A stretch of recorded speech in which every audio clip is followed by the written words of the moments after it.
Rich Russians holidayed while everyone else stayed home. Predictably, sanctions and the ban on direct flights between Russia and most of the EU has dramatically reduced Russia's air connectivity with the rest of the world.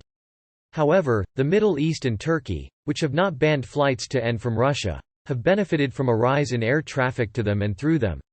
In the year following the war, seat capacity between Russia and the Middle East was 27% greater than it was in the equivalent period before the pandemic, and Turkey 26%.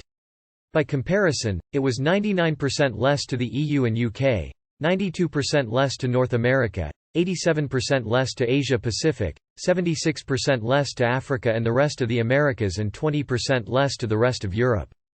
It has been 1 year since Russia's invasion of Ukraine, and Forward Keys has analyzed the impact of the war on travel. It reveals a number of trends, some expected and others surprising.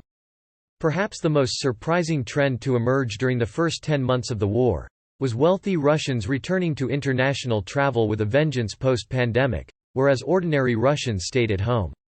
From the start of the war on 24 February until the end of December, premium-class tickets for Russian outbound travel boomed, up by 10% on pre-pandemic levels. By comparison, economy-class travel was down by 70%. However, from the start of 2023, the situation has changed, with international travel collapsing in the first quarter of the year. As of 15 February, premium-class flight bookings for Q1 are currently 26% behind 2019 levels and economy 66% behind. The destination which was most successful in attracting affluent Russians was Thailand. Here, premium-class travel was up by 81% on 2019.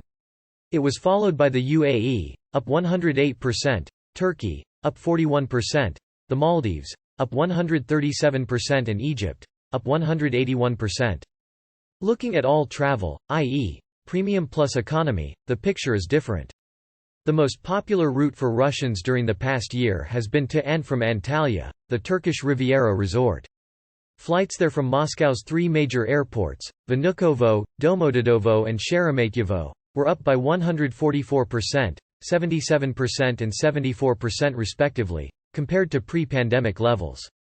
The next busiest route was between Istanbul and Moscow-Sheremetyevo, up 73%, and Vnukovo, down 14%. The sixth busiest route was between St. Petersburg and Antalya, up 49%. It was followed by Yerevan, Moscow-Sheremetyevo, down 47%, Dubai, Moscow-Sheremetyevo, up 228%, Tashkent, Moscow-Domodedovo, up 84%, and Antalya, Ekaterinburg, down 31%. One further notable impact of the war in Ukraine, and the closure of Russian airspace to many airlines, has been the increase in costs and flight times between Europe and Asia Pacific.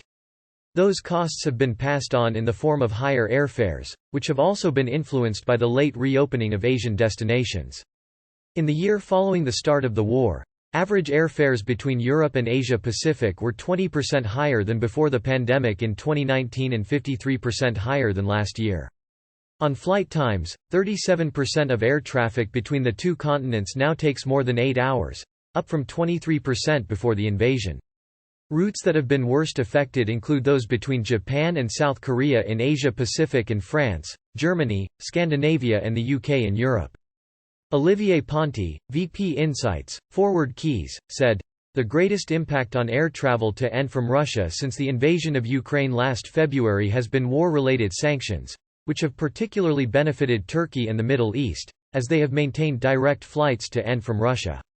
We expect Chinese airlines will be another winner as they are still flying through Russian airspace, and that gives them a competitive advantage in flight times and fuel costs on routes between Europe and Asia Pacific. However, the most eye-opening feature is the premium class boom, which appears to illustrate a division in Russian society between the rich, who holidayed in style, while the less affluent stayed at home." More news about war. Author Olivier Ponty, VP Insights, Forward Keys.